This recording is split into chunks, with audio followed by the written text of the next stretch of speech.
Welcome to the Fintech Scaling Show.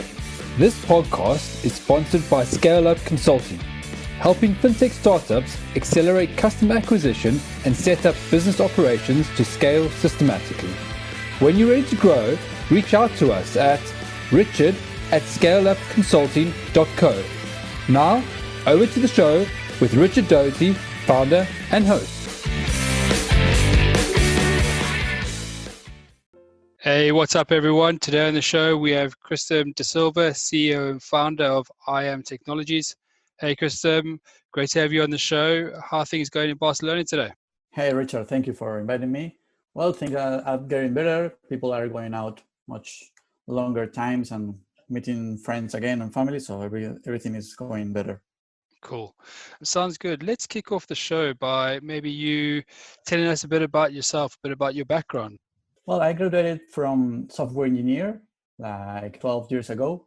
I moved to Barcelona, Spain. I started working on a startup for the e-learning industry.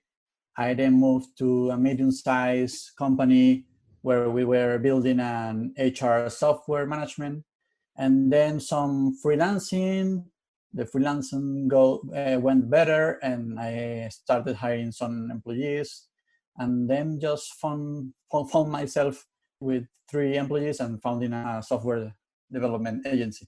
I'm also right now assistant professors here at the Universitat Autónoma de Barcelona and lead professor in a Scale Up Killers Academy, which is a front-end bootcamp. Cool. And tell me, you obviously found some sort of passion or drive to go on to the entrepreneurship path. What made you choose that path? Well, actually, I didn't choose it. It just came and I grabbed it. It wasn't like an option. Like I said, I found myself like doing some freelancing, needing more hands, and just realizing that every time I was getting better and more complex projects. So that felt like the right thing to do and just went into the pool. Oh, cool. I mean, you must have, I guess, during that period of freelancing to then getting a couple of people or 2 or 3 people on board, you must have gone through some thought process or some decision process as to, okay, should I scale this up or should I really go for it, or should I maybe continue along the freelancing world? What kind of decisions process did you decide? What made you decide to really push and go into or go for the building a company and scaling your business? Well, actually, like 6 years later, every decision seems like wrong right now. The things maybe went like a roller coaster from the beginning, having more projects and deciding to get a couple of extra hands. And then when the things went like very complicated, you found yourself having to train, to teach, to follow every project, that the things like very, very complicated to continue doing your own job, your own projects. And then maybe you realize that if you just have less projects, but that which are paid better or less complex, or maybe just easier projects for just for you, things were less complicated. But of course, in the future, you would be like having to work every day the same hours to do the same job. So at the end, putting things on a balance, I think that scaling is the right thing to do, that hiring more people. But it's a very complex job if you want to do it very, very, very well. At the beginning, if you just hire 3 or 4 junior developers, in my case, you have to train to teach everyone every day, and it's very time consuming. You find like you only can work weekends and nights. But maybe if you do the right balance between the skills of everyone and you ensure yourself that you have someone or a couple of people with strong skills, they can help you to manage everyone, and maybe you are not needed to every decision every day. Those are some good points. You mentioned it is complex to scale a business. I think we're all sort of aware of that. What are some of the challenges and obstacles that you've had to go through or pass over the years? And how has this fueled your success as you've moved on? Well, in our case, in the software development process, I found that maybe the most difficult task every day is estimating the time and the cost of every project. Is very complicated, and if you are scaling and you can manage 2 or 3 or 4 projects at the same time because you have the people to do it, well, you have to do it better. Just try to not miss every deliver and just create a snowball that is very, very hard to put it again in place, because when one project starts to go longer than expected, and that drives you to extend other projects, and it's just a lot of bad decisions that goes one after another. It's very, very difficult. Then the risk management to accept every decision or project is a very complex task to do. And I think that one of the most important are selecting the right projects and clients, because maybe at the start you hire some people and you feel like very responsible for them, and you feel like you have to accept every project and every client just to keep them busy. But at the end, I have realized that if you didn't accept that project that you knew it smells like really kind of bad, and you better, I don't know, you better have a couple of weeks just doing some research or everything else, better project would come up and you would be very, what are at least more confident and more happy with your work. And that's a very, very tough decision to just stop and say no to clients and projects. But at the end, it also is money saving, because if you accept a project that is not adequate and you know that the client is going to be a really, really hard thing to finish the project, and you will be with a lot of problems to make the final deliver, to get paid at the final date, that's going to cost you more than if you wouldn't accept the project. You're going to end losing money, and that's the worst thing to happen. I think you hit on an important point there, and maybe I can sum it up if you don't mind. It's a thing called reputation. And as you grow in a business, yeah, it is important to get clients and get wins and get cash in the door, but it's also important to build your reputation and get your ideal clients. I think to what you alluded to. Would you agree with that? Of course, yes. A happy client is a client for lifelong. And you mentioned the complexities around ultimately managing the life cycle of scaling and making certain that you have the right people on board at the right time, the right capabilities at the right time. I mean, looking back over the years, is there a specific process that you would go through, not knowing what you know now, or specific learnings from the process that you went through in order to improve that part of the scaling? Well, actually, that part is not one of the bad decisions. That it was very good decision from the beginning, because maybe by just luck, I went to this development program bootcamp presentations where the people that have just finished the program after 13 weeks were presenting all their experience and the final work, which cost them like 3 weeks of very hard work. I just went for curiosity, and I found myself like passive interviewing people that were talking 15 minutes about how they solved that problem, why they solved that way. And I just went out there like with 2 or 3 names, thinking that, oh, I may be interviewing this one and this one, because they seem like very people that really work hard, and at least their way to approach the problem is a way that I think that is the right thing to do. So I might be interviewing them. And all the people that I have hired so far are from that kind of programs. And later, I liked the program very much, so I contacted the owner of the program. We chat a lot, because I think at the beginning I gave him a point of view from the industry, because the final goal of a program like that is to find job for everyone. And I helped them to give them the industry perception of the quality of their people. And I like it very much. So we started thinking in something together, and we started part-time program for people that are currently working and wants to move for the industry. And I like it very much. And again, I found myself teaching people for 3 months and understanding their way of work.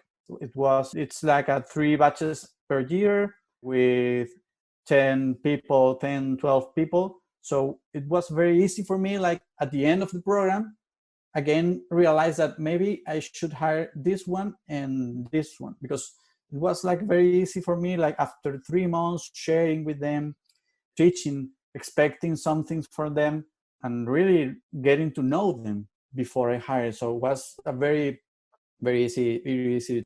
After 5 or 6 generations, I have hired 8 people from my own course, because it was like a very easy, like identify the profile that I needed every time. Maybe it wasn't the best profile of everyone, but was the right that I needed from each time.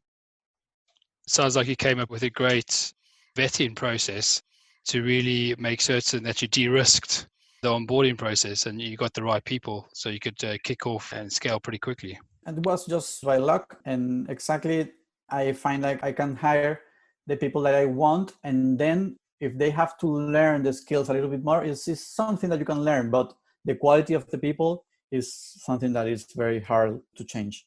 And quickly diving into IM Technologies, can you walk us through the journey that you've had so far? Maybe focusing on how it's evolved over the years. I know you've mentioned how it started and what have you, but how you moved from, startup to growth business, and obviously having a good number of employees on board right now.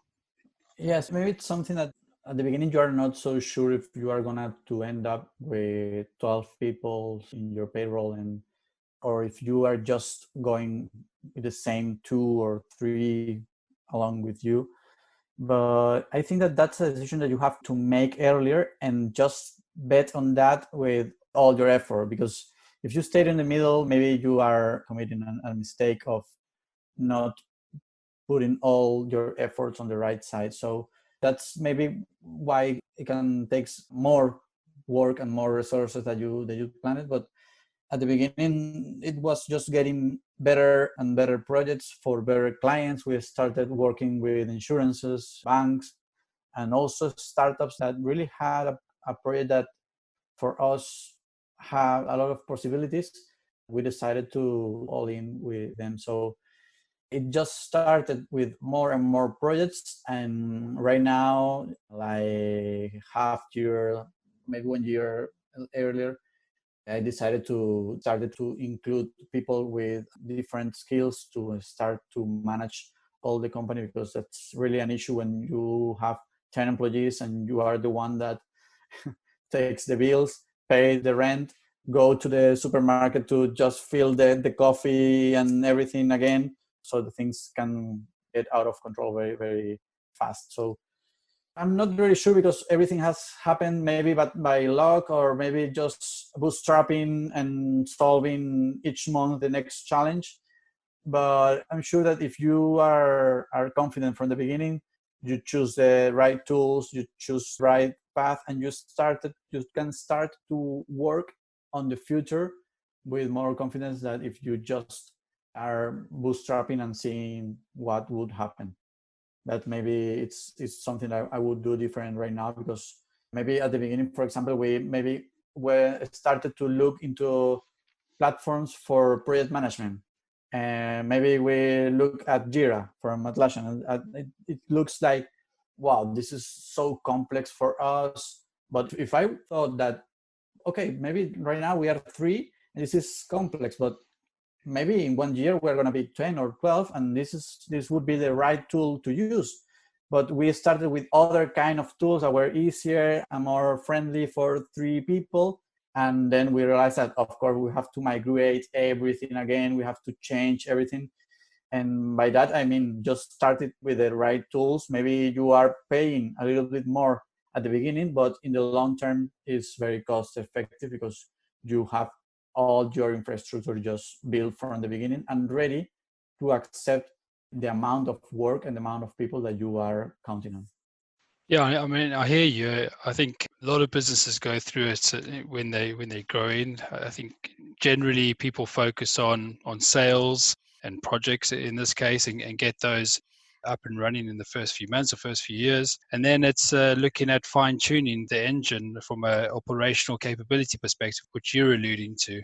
So you have, at least some people that are making the coffee, and some people that are obviously doing the account and all that other good stuff that a lot of others do. It sounds like you very much definitely push it into the second part of that. Is there any secret sauce that you use other than learning from others, maybe learning from your partners, or any lessons learned that you can share with our listeners as you've evolved through those two blocks of growing? Well, in my case, I have tried, like I said, like if you plan to scale, just choose the right tool from the beginning, be prepared to what it's coming. Don't subestimate your tools and your efforts if your plan is to go bigger. Also select the proper clients and project. Maybe an early no means avoiding losing money. And also I have found that continuous communication with clients, it's essential to understand when things just go out of time, when you just have a bad deliver, or the project is in some kind of delay. If you just don't talk to them for 2 or 3 weeks and then you come with a delay in your delivery, it's very hard to understand from their side. But if you are continuously talking with them, reporting the status of the project, maybe not active from you, because if you have the right tools to do, the things can go very smooth and automatic. But then I have found that if the project is just delayed by 2 or 3 weeks, they are, of course they understand, because they have been part of the project. They have been hearing from you every week, every 3 4 days, and they understand that you are working just as hard as if you wouldn't contact them at all, and they understand that very very well. That's maybe a very good thing to do, and a very good practice. And also, from the time that I was an employee, one bad experience was having a boss that makes you work every night and every weekend. And of course, maybe there are cases when you just have to do it because you don't have any other option. But if you just make that an option to your employees, they are gonna be very grateful for that, and they just are very happy with their job.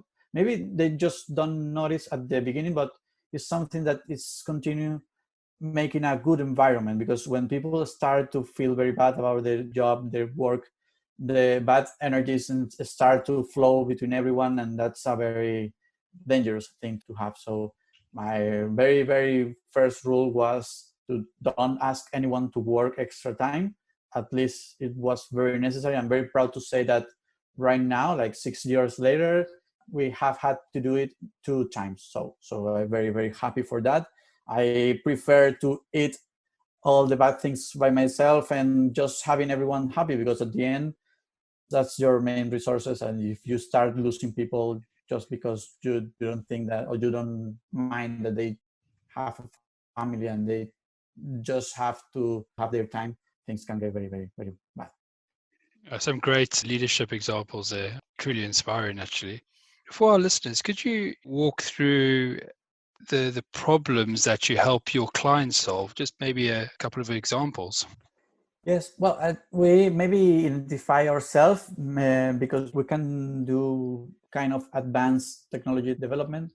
And we started with just tailor-made advanced software for almost anything. And then we, of course, we realized that we have to be specialized in some kind of market and some kind of product if we really want to scale up, because if you don't do it, you are gonna be like doing the project for the first time every time.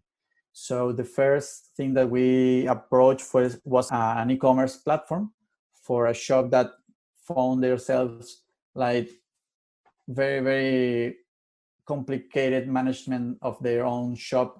They were going in one platform that's called PrestaShop, and they found themselves that they couldn't update the shop.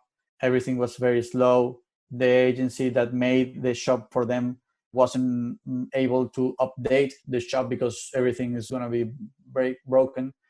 And they approached to us with the idea of making a new shop. We actually like it very much, the challenge, because we thought that maybe if we can focus on that and start developing our own e-commerce platform, we can end up with a very fast platform, very tailor-made for each case, with a general base of the project, so we can resell it a lot for every use case.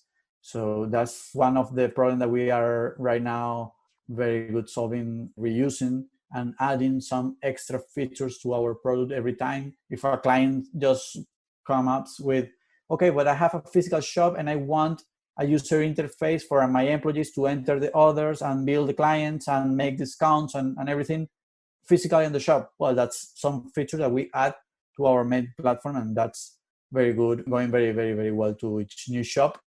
Is cost a lot of less because it's very effective to just use the same base to every project. Also, your product gets more mature because you are solving books and releasing them to every project, and the things go very stronger in that sense. We are also found ourselves developing, maybe it's like a related project, but it's maybe the people don't understand like that, but marketplaces, where the transactions are made inside the platform, is very much like an e-commerce, but with anyone being able to publish product, say, in some kind of way. So marketplaces we have done a couple of them in the last years, and right now we continue with those principal solutions, but of course trying to research every now and then to new projects. We are making some research in blockchain and also in AI to try to start with a very simple solutions for some of our clients, and of course every time trying to balance the research part with the profitable part, because you have to be effective and cost effective on all your development. You mentioned an interesting point there around becoming a specialist and maybe niching down in a certain part of your industry. How has that helped you guys over the years? Well, like I said at the beginning, if you don't specialize yourself, it's like approaching to a whole new project every time, and that's a very difficult thing to do because you have to learn how to manage that estimation, the risk, what comes up, what sort of things can you be encounter in that new project. But if you start to make the same kind of project every time, you are very in more control of every aspect of the development, no? And right now, when a new client comes with the same need of, I want a tailor-made e-commerce, okay, we at least a lot of more from the beginning about what questions we have to make, what kind of product you are going to have, how many categories you are going to need, personalization. Also, you have to create a PayPal account, a Stripe account, and delivery platform account. We have like a script for everything that we are going to need, so things go very, very smooth, and you are not like improvising every time what is going to go next. I don't know if I have to ask this from the beginning or at the end. So you can draw like a workflow and just follow the script, iterating every time, because with every project you can learn some new things, and you just have a base of the roadmap of all the workflow that is needed, and you can improve it every time, so it's easier. I also think that with 3 or 4 years, it's very hard to specialize in one thing, because maybe you are grabbing a lot of different projects because you have to be surviving, right? You have to survive, and maybe you grab every now and then different kind of projects. But like I say, that's maybe a mistake from the beginning, and if you just go for a very specialized option, things would be very, very better. And as you move forward now, and obviously with the pandemic right in our foremind, what are some of the challenges your business is facing right now? At the beginning, we started earlier by a week or two working from home, because some of us go to the office in public transport, so we found like, well, I prefer starting earlier with all the lockdown thing, because it would be better for us that we all don't get sick, right? So maybe to try to collaborate a little bit to stop the thing. At the beginning, we were trying different platforms, different methodologies, and things were a little clumsy in the first 2 weeks. Then we just moved to one suite of every product, and things are very, very smooth. Right now, we are used to meet every day at the same time. We just ping each other to have a little quick video call for if an issue just happens. And it's true that also maybe in the month of December and January, if you have some international clients, maybe you start to smell something like maybe some clients delay some of their payments, things are going like kind of weird. You are not very sure. You are hearing that in China things are very weird and bad things are happening. Now things continues as always, by luck or by whatever it is. Actually, we hire a new team member that started today. So right now, we don't feel like it's an industry that is suffering a lot. I kind of think that the tech and development industry didn't suffer a lot from the previous crisis, and maybe it's gonna suffer less in this one. Maybe because it's an industry that can move to any sector. Like if you work in an airline right now, you can maybe find job in pharmaceutical company. So it's kind of easy to be on the right side of the industry. So right now we are happy. We are continuously growing. Maybe it's soon to really calculate if it's slower or at the same speed. I will tell you at the end of the year. But right now it's all going well. And what opportunities can you see for your business and also for the industry as we go forward? Well, actually, I think that if we take advantage of that capability of maybe tailor-made platforms, insert those digitalization process in companies that maybe weren't taking it so seriously right now, and maybe just by force they found that maybe they can save a lot of money if they just automate some part of their business. So like right now we are developing platform for managing international internship programs for one agency here in Barcelona that manage all the process for students. And that's some of the tools that we very much to do, because we change the business of the people, because we are really changing their way to work. We are making them a lot more effective and automatic, and maybe that's something that is gonna continue very well in the near future. And also we of course continue with our e-commerce solution. It's growing very, very good. And we have started to develop a couple of spin-offs internally.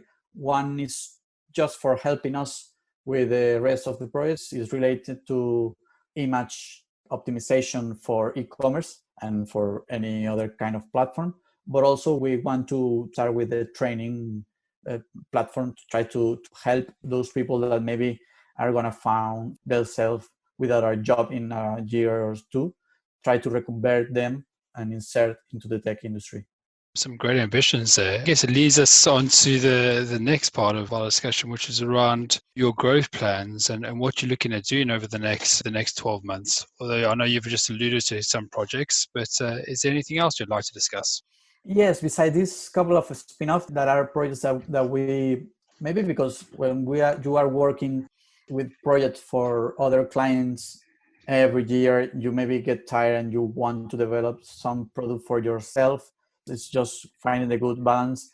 But I think that working a lot with other clients, you find and you identify solutions that maybe you can standardize and just create a new software as a service that can manage that part. So that's, like I say, one side of our roadmap for the next year that I would like from the beginning, but you have to find the resources, the time, because it's a project that you have to pay for all the resources, of course. And besides of that, I think that standardize the solutions a little bit more, continue with the e-commerce and marketplaces. And also we are starting to standardize back office tool that can work for maybe, I wouldn't say like every platform, but standardize like constructing your data model, maybe you can standardize your back office tool for your clients. So maybe if you are just doing some kind of corporative website, you have a standard back office tool that you just need a couple of days to put it all together. But also if you are building a more complex platform, I wouldn't say like you have standard back office that would fit all the solutions, but maybe you can standardize some part of the process so you can build your tools a lot quicker. In the part of the platform, it's hard to do because every platform have their specific needs and the details, but just trying to standardize all the process, also trying to fit every project into one kind of workflow.